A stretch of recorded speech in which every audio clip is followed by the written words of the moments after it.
Hello guys, NautoAce here, and this is going to be a response to Mr. Winnie Production and Pixel Dan, but to anyone who's a Power Ranger fan in general and knows about Bandai of America as a company as a whole.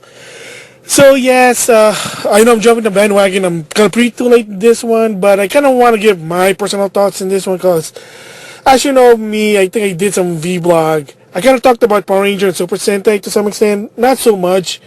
Basically giving my thoughts on like Saban basically buying back the Power Ranger franchise. That's what I meant, and the direction was going there. So if I remember, I'll put the link in the description box on down. It's like a really old video. It was basically about Super Mega Force there. So a lot of things had happened with Bandai Toys and Power Ranger. Yeah, so of course everybody know by now if you're a Power Ranger fan and if you know the history of the partnership they do with Bandai for Power Ranger toys. So of course Pixel Dan basically made an announcement, Mr. Winnie Production basically gave his thoughts about it, and it was the big news. And Ranger Boy basically the one that broke the news, so props to him. And that is on April 2019. Bandai of America will no longer be the master holder of the Power Ranger franchise. So a lot of people might say, just in case you didn't see other videos yet, what does that mean? From what I gather from what a lot of experts do say, is that if you're a master holder of the franchise, you have full control of which toys you're gonna produce, which one you can release. You have the full control. That's basically what a master holder is. Like, yeah, you kind of see like Bandai's doing their toys, but then there's Imaginext line, there's Mega Bloks, but like Mega Bloks or Imaginext, they have to get an okay from Bandai to say, oh, can we make a toy or a Power Ranger Mega Block? And they say, yeah, you can only do Super Mega Force or Power Ranger, the original one with the dinosaur, etc., etc. So as of when April 9, 2019, they're no longer. And the company that's going to take over is Hasbro. You know, of course, G.I. Joe, Transformers, Star Wars, Marvel. So the quality is there. So I'm going to give both my thoughts about Power Ranger toys and Bandai. Bandai of America as a company as a whole, believe it or not, they're just not a toy maker. Heck, they used to be a localization for anime to some extent. I'll explain that later. Also, they used to publish Bandai games, which is mostly anime games, before they were bought by Namco. Thus, you can notice Namco Bandai or Bandai Namco. So I'm going to give a history about that one and give you my thoughts about it. Because Bandai of America is big, but they're not really a powerhouse, and they weren't really in the beginning with. I'll explain that. And of course, Hasbro, what's their history with the toys, and is it a good idea or not? And of course, believe it or not, the Power Ranger franchise itself also. My thoughts on the direction was going from the beginning to the Disney era to the Neo Saban era, good, bad. Why did this happen? So it's going to be an epic vlog or response to this one. So yeah, so sit back. So the first thing that I want to talk about is Bandai as a whole, as a company. So Bandai is, for people who don't know, is actually a Japanese company that they also have sort of an American branch. But in the past, I think in the 80s, all the way to the 90s, and the early 2000s, they were sort of big, let's just say, because not only they do toys, whether in the US or in Japan, they do publishing game. They actually publish some game for a while. It's no joke. Not developed, but mostly they're publishers. Again, whether you're in Japan or in the US, they're also known for localizing, yeah, that's what I'm saying, anime in America, but they also do anime. So there were big things. They're doing entertainment, video game, and toys. So after a while, I guess throughout the 2000 all the way I guess to 2010, 2011, let's just say that, Bandai basically had to restructure themselves. So the first thing that happened really is Bandai games, again, especially in the early 2000s, in the PS2 and to some extent to the PS3 era, let's just say that. The PS2 era and the HD era, that's more precise. They used to publish game, the Gundam game, any anime game, Dragon Ball, One Piece, Naruto, anything. That's Bandai Games. They call themselves Bandai Games.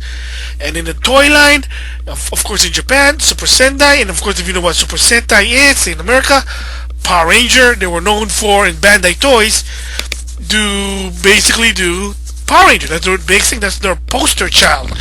And then of course in the anime, to some extent, are Gundam. And they also do other things, but Gundam is their, like, again, if you think about Bandai, Gundam. In the anime, Gundam. So, again, they were used to be big, but like I said, starting like in 2006 and so on, they had to restructure their business. One, Bandai Games basically apparently weren't making any money, so they were having a hard time publishing their own games, to a point that they got rid of their BIOS defense. So if you don't know what that is, kind of like Capcom, I don't know if they blocked it again, but for a while, if you remember with Capcom, because they weren't making a lot of money, they got rid of their BIOS defense. Any company who has enough money can buy a company. So Namco basically bought Bandai and become Bandai Namco. So Bandai Games now is part of Namco. That's why it's Bandai Games, Namco Bandai, Bandai Namco, whatever. And then comes to Bandai Anime. In Japan, it's called Bandai Visual, but basically anime. I still think that there is still Bandai Anime in Japan, or Bandai Visual, Bandai Entertainment, whatever. But of course, if you heard in America, yeah, they shut down the American division. There's no more Bandai Entertainment. I mean, they were gonna at one point localize or translate Gundam Turn A, but now it's well. I mean, there was even the story that Bandai was trying to get all the Gundam to be like brought to the US, but well, the business kind of sucked. Well, the reason basically is they weren't making a lot of money, poor business decision, overpricing their anime collection, believe it or not, like even more expensive than Funimation as of right now. So another problem with entertainment, to a point that, yeah, they closed down Bandai Entertainment in America, so there's not even Bandai Entertainment. So Bandai Games now became Namco Bandai, Bandai Namco, Bandai Entertainment. They were gone. Now comes to Bandai Toys. When you think about Bandai Toys, Power Ranger. Ever since in 1993 when Power Ranger debuted, they were the master license holder. They made Power Ranger toys, and I'm going to explain my thoughts about how the quality, and this is the main focus here. So basically what I'm trying to say here, you kind of see that Bandai used to be big, but after a while, poor business decision, poor choices, to a point that they either had to be merged to another company, get rid of one of their division in the US, and now with Bandai Toys, they couldn't hold on anymore to the license, the master license for Power Ranger, and that is one of my thoughts basically it. So, like I said, this is why it's a response to Visual Winnie Production, to Pixel Dot, to anybody who follow Power Ranger, collect toys, the Power Ranger toys, and etc. etc. So of course, you know what Power Ranger is. Basically it's a kid show, spandex people, rainbow color, based in Japan. Super Sentai, yes, I'm a fan of it. I do watch the show. One of my all-time favorite Super Sentai is Gokaiger, because it's celebrating the 35th anniversary of Super Sentai. Didn't really like the 40th anniversary with Zhu Ranger with the animal in the cube. It's like Minecraft, but that's just my opinion. So anyway, they made an announcement before Toy Fair that starting with April 2019, Bandai Toys, no longer gonna hold the Power Ranger license. Is that a good news? Is it bad news? My thoughts about it. So when I heard about it, at one point I'm like, wow, Surprisingly, they actually decided to let go of the license for Power Ranger. But at the same time, believe it or not, I had a feeling that it was eventually that they're gonna have to let it go. And here's the reason why. When starting with Jungle Fury, cause they were cheap, $20 cheap. I kind of decided to buy Power Ranger toys, Jungle Fury. When it first came out in 1993, the toys were very expensive. Believe it or not, the Megazord was $50. The Dragon Sword also was $50. The Legacy, that's not what they call it, the Legacy. But when it first came out, they were really expensive. But the quality was there, and they were targeting it to the kids because, well, when I started watching Power Ranger, I was 13 years old. Yeah, I'm kind of like a oldie fogey. But yeah, the Power Ranger toys, they were still KB Toys R Us. They were like, there was a hype. They were on the news. Yeah, they were basic, or $50 per se. 40 to 50. I think it's $40 if I remember. I can't really remember. Same goes with the Dragon Sword. I know Titanus at first, when it first released, was $100 or $79. But at a time, that was Power Ranger. It was basically, the quality was there. Season 2, Season 3 with the Ninja Sword and the Shogun Sword, the Falcon Sword, and then Zeo was actually there, Turbo, you name it. This is what they call, and related to the show, because it's also the game, Saban basically owns Power Ranger. They're the one that's in charge of the adaptation. People call it the Saban era because it was Mighty Morphin Power Ranger is the most popular one to any Power Ranger fan. Like, if you're gonna say which is the best Power Ranger, they're gonna say Mighty Morphin Power Ranger, which is based on Zhu Ranger. Because well, I guess at the time it was something new, so people were able to watch it. You were the kid at the time, you're still growing up, and the toys was good. I mean, like I said, they were good, but unfortunately, they were kind of expensive. All the way to Wild Force, which is Gao Ranger. Yeah, they were selling it for $40 stuff, but the quality, like I said, is good. But also, believe it or not, there was actually problems already, but it wasn't really a big deal. Believe it or not, that in Bandai of America, they're kind of cheapskate to some extent, especially with some of the toys. Oh my gosh, I mean, the problem also to some extent that they don't release a lot of the toy that came out like with the show.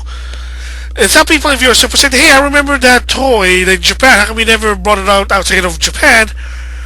And sometimes, like they don't never bring it out because it's probably too big, too expensive.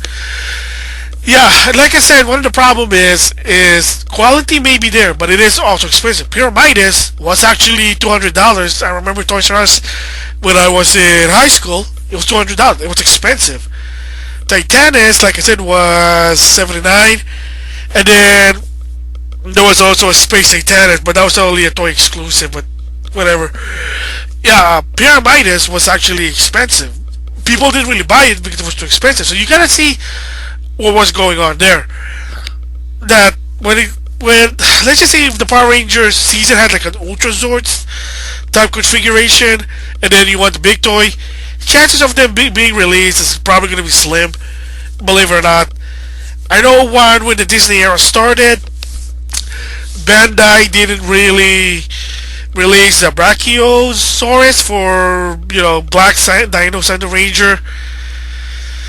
Yeah, they didn't because it was just too expensive. They brought out the base in SPD, but again, the quality, that's when the quality starts basically showing like, it was scrap. It kind of showed there because, the part here is that when it came to the Disney era, that's when the sign that, oh shoot, now the toys are less quality. What's going on? Well, like I said, in the Savannah era until Wild Force, toys may be a bit of good quality. There's like a lot of feature that you can see in the toy or in the show, but again, you gotta have to make a profit, and they were selling for $40, and people were not buying them because parents say, "Wow, $40 for a toy? That's too expensive."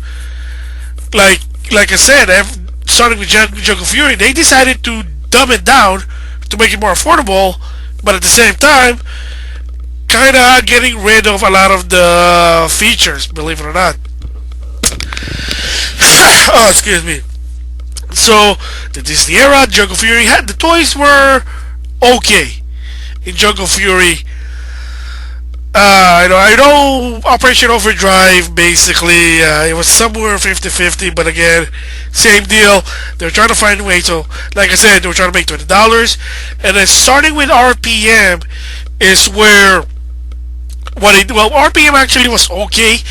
It was accurate to the show, but they were selling it like cheap, like $20 to $30. But again, from what I heard, Bandai wasn't really making a lot of money of that because to some extent, I had to go to a TJ Maxx or Ross to find the other part of the RPM toys. So at Toys R Us, Target, Walmart, they had like the RPM Megazord and then the one with the gator, mouse, bull. I can't really remember, it's RPM. And then there was actually two other Megazord that comes with a jumbo whale, an eagle, and an owl. I had to find it in a Ross. And then there was called the Billion Max Megazord, which is the train, their dinosaur. That one I had to find it in a TJ Maxx because they weren't really selling them at Target. And from what I heard, the reason is because of the poor sale of the Power Ranger. They started to, because the sales were starting to diminish. And why is that? Because of the show. And I'll also explain about the part of the show. To a point that, Disney at one point, believe it or not, gave up on the Power Ranger franchise. So what is the toy? No show, no toy. No toy, no show. What are you going to do? So I can't even notice it, like, okay, so RPM, like I said, for $20 is actually accurate, but it was hard to find them to a point that I'm like, okay, so I think this is the end of Power Ranger. And of course, the Neo Saban era came in, which is, I'll explain about that. That Saban, like I said, bought, and I said this before in an older video, Saban bought the rights back to the Power Ranger license to the franchise while Disney still have them as active. So if you don't know what that means, is to buy a license that's already still active rather than letting it expire. It costs a lot of money. Because from what I heard, and again, this is a rumor maybe I heard, is that if they waited, it'll be a way too long. And according to Saban, that Power Ranger has some potential. We can't let it die. But again, with the show with the Disney was sucking, so the toys are not selling, to a point that at one point Disney had to revamp 90 Morphin Power Ranger. And there was a story, and I bought like a $10 Megazord. It's like the plastic, not the deluxe one. And they even had a cheap $40 Titanus. I never really bought it, but from what I heard, it was okay. And we're gonna do, they call it the 2011 Dragon Sword, another cheap kind, but then after a while, Bandai said forget it, because at that point, Disney basically decided to put Power Ranger in the vault before Saban bought him. So, excuse me, so now, we're moving forward, Samurai. So, Saban bought back the license, so that means, once again, Bandai is able to do Power Ranger. And this is the part on the toy that it kind of shows sign that, yeah, the accuracy is not there. A lot of the collectors are getting like, ugh, this sucks. And I kind of see it too. It's like, oh man, this is really accurate. Like, it's not even so accurate to the show. Like, if you're trying to do it, and by then I'm like, in my 20s. I was in my 20s now, but I'm a Power Ranger fan. Bought the sword. They're kind of a bit expensive than before.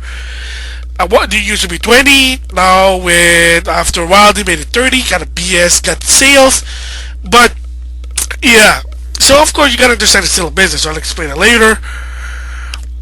So the Samurai toys, they were trying to hike up the price by $30, the Megazord, and they're not even so accurate. Like people were saying, when they complain with the Power Ranger, the Samurai Megazord, you can't turn it to the origami, which is, Shikinger. like a lot of the features is not even there. And another one that kind of ticked me off was Lantern Sword, or in Japan Daigayo, because there was a feature that Daigayo can use the arms and the leg of Shikeno or Samurai Megazord. And there was a toy fair. Some guy asked Power Ranger, like Bandai said, "Hey, what's going on? How come this guy is so small?" In the show, there's this feature. What's the deal? And the guy basically just said, "Oh yeah, we had to make him shrink for resource reason." So if you don't know what that means when the guy said resource reason, it basically means, to some extent, you could say Bandai's being a cheapskate. They're being a cheapskate to a point that they're just trying to cut costs. Hey, be happy that there's a Lantern Sword, but if you're talking about the features, oh, forget about it. I mean, I had to basically make like a mod to it, per se. Didn't really work right, but I kind of able to do it. And then I broke my toy, so I had to buy another one, but different story there. So it kind of shows you the like, not so accurate, and they're so basic, they're so like blockish. Let's just say, like, it doesn't have to articulate it, but it was just like, man, this is like a Tonka truck. Like, the quality's not there, and you want to pay this for $30. So, of course, push cut to shove, you always see them in Ross or TJ Maxx, and that's also the problem that some of the Power Ranger toys the past season, they do end up in the bargain bin or to Ross and TJ Maxx, which are buy them for cheap. They kind of tell you that, hey, we're making a lot of this, but we're not making money back. Same goes with Megaforce and Super Megaforce. The toys is there, but the quality and the accuracy, not even there. The gripe with Megaforce, aka Japan Go Singer, one, they didn't have the arcade. They did not have the arcade, which is part of Go Singer, and they said because of licensing issue. Because if you don't know, the arcade is based on an actual game in Japan, Super Sentai. So they had to get rid of it. So that was stupid. So they had to do like some sort of makeshift to create that one feature. It was stupid, but whatever. And then they didn't even have the ostrich, which wasn't really kind of pointless. But still, like, a lot of people got pissed because, oh, where's Hyper Data, which is the arcade? They got rid of it. Super Mega Force, a lot of the features wasn't really accurate. Toys just looks like, wow, it looks like cheap, and you're trying to sell them in a high price. My gosh, it was so bad that because Megaforce, or aka Go Geiger, I was looking for the green Ninja Zord, which is supposed to be that it's a fusion to Ninja Storm or Hurricaneger, and I couldn't even find a particular toy. It was exclusive to Toys R Us, and they did not produce a lot of those, to a point that, yeah, it wasn't even a Ross. It wasn't even like, you couldn't find it. If you try to look it for Amazon, it's like over like $20, not even 20, it's like 50, 60. Again, you kind of show the sign there. And then of course it got so bad that, at the time it was so bad that after Super Mega Force, they just went to Dino Charge, which is Koryuger. They even skipped Go Buster. So, and I'll talk about what happened there. And apparently the rumor that basically said that the reason why that happened was Bandai told Saban to skip Go Buster to go to Koryuger, because in Japan, Go Buster, which is a spy theme, kind of suck. So of course you gotta make the toy sell. So there you go. You got, of course, Dino Charge. Again, the same thing. They're selling it for $30, and a lot of the accuracy just is not there. It's like it's crap. It's just utterly crap.